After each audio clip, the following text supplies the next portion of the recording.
Thank you, Chairman Johnson. Today, the subcommittee is holding a hearing on the Norfolk Southern train derailment, but without a representative from the company responsible for this disaster and for the cleanup. And I don't think it's acceptable that the committee Republicans did not invite Norfolk Southern to participate in this hearing.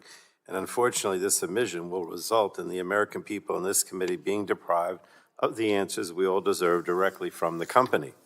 Most of all, the people of East Palestine deserve answers. It's certainly good that we're having this hearing today, but Norfolk Southern should be here.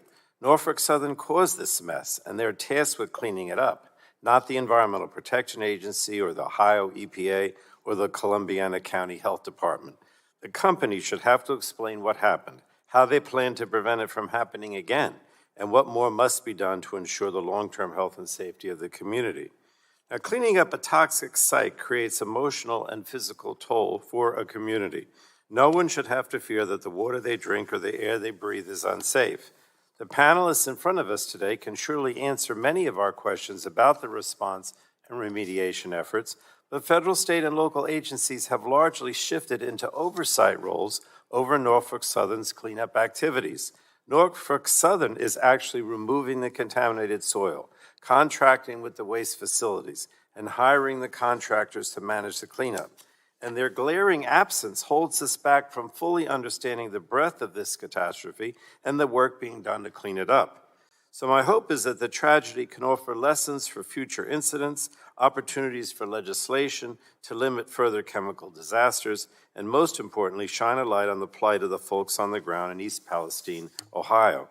And I don't want my disappointment over Norfolk Southern's absence to take away from how pleased I am with the work being done by the witnesses who did make the time to come today.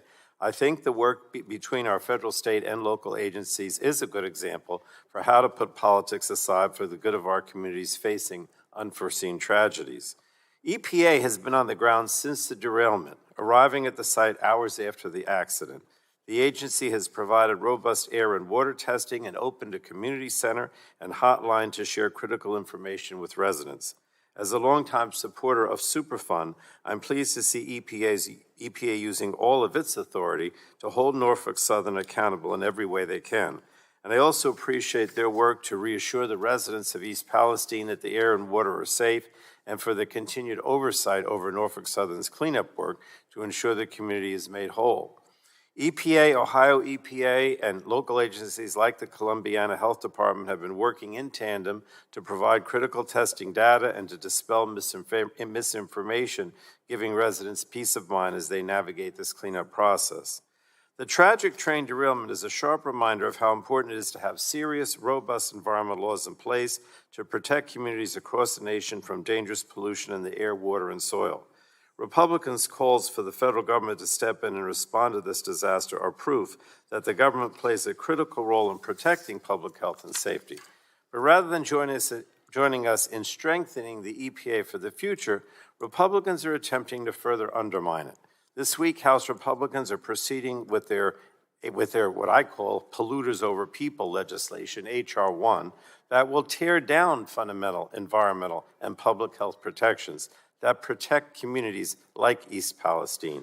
So I'll end my opening statement where I began. We must finally hear from Norfolk Southern soon so we can finally get answers to important questions that simply cannot be answered today.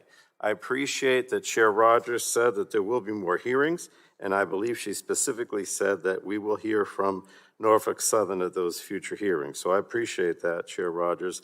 Norfolk Southern has to be held accountable for this tragedy. And with that, I yield back the remainder of my time. Thank you, Mr. Chairman. Gentlemen,